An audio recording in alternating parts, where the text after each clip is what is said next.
Let's take this scenario. If you're working in a company for a few years now, let's say 4 or 5 years, and in this appraisal season, you're expecting some 20% hike, okay? But when the appraisal results come, your boss tells you that you'll only get 10% hike. Why? The reason can be as simple as that we don't have budget this year, or we did not do that much of profit which we were supposed to do.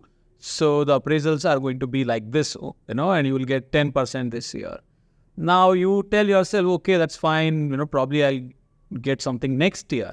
And this is something which happens with a lot of us. And we are kind of okay with it because there are other parameters in our life and work which are probably more important than the salary.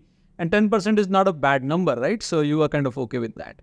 But what happens immediately in the next week is you see that somebody new gets hired in your team. This person is your peer, which means at the same level, but he's hired from the market. And then you get to know from some of your old friends or some sources that this new hire actually is getting paid a lot more than what you are getting paid. So then you start to compare that, okay, I am working in this company for so many years, but my salary is not that great. These guys gave me only 10% hike this year while I asked for 20%.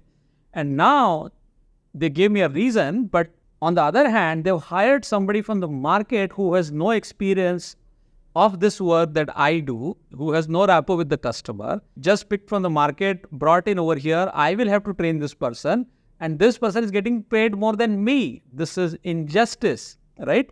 Now, if you think of it from your lens, yes, you may think that it is injustice, but from a company's lens, hiring budget and appraisal budget are kind of two separate things. They look at it from two separate lenses because when they go to the market, they know that they will have to shell out a specific amount of money without which they are not going to get resources. So in the market, unless they pay that amount, nobody is going to join. So they have to have that budget over there.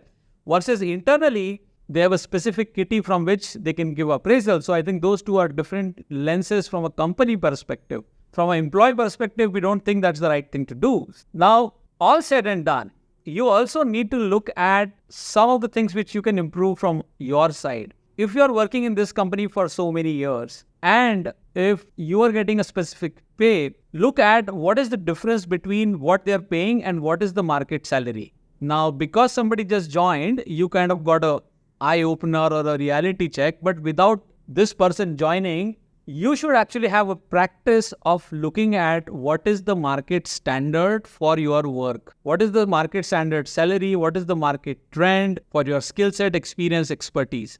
And how would you know that? You can know that only when you go into the market and give some interviews. Now, some people say go into the market every 3 months. Some people say every 6 months, 9 months, 1 year.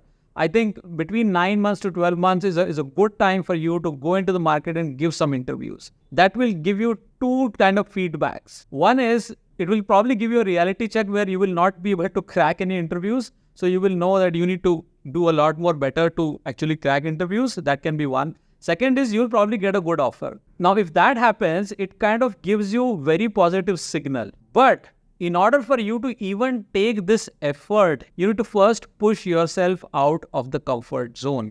And a lot of people are not able to do this because they don't know the difference between a stable job and comfort zone.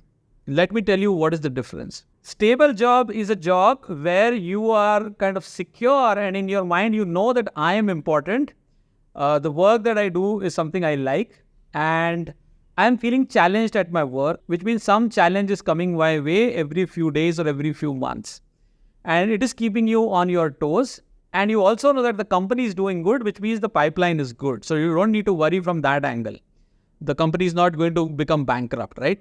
All these factors signal towards a stable job. Versus a comfort zone is something where you have worked in the same role, doing the same thing with the same set of people, not just for few days or months, but for years. If you continue to do the same thing again and again for more than, let's say, 1.5 years to 2 years, because I think 1.5 years to 2 years is a good time for anybody to mature in a particular role.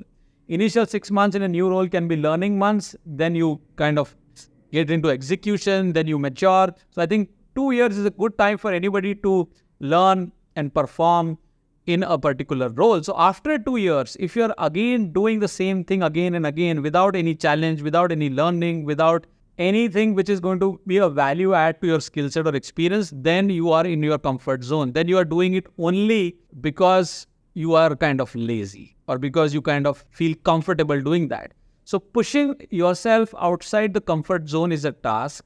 And I suggest everybody should do it on purpose, because otherwise you're going to find excuses, you're going to find reasons for not doing that.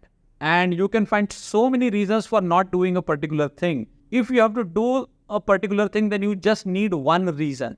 But if you don't have to do certain thing, you will find 1,000 reasons. So my advice to all of you at the end of this video is, please push yourself outside that comfort zone. You figure out your why, you figure out your timing.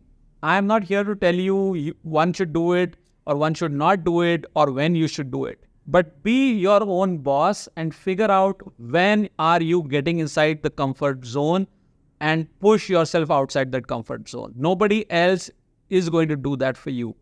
This video might just inspire you for a few minutes, but again, the same thing will happen. So it's better than rather than getting inspired by a video or a book or a podcast, you figure out it for yourself. Once you figure out it for yourself and you take the action for that one reason, then you will be unstoppable. Okay, I hope you got the message. Let me know your thoughts in comments. If you like the video, do share it in your network. I'll see you in another video soon. Take care and bye for now.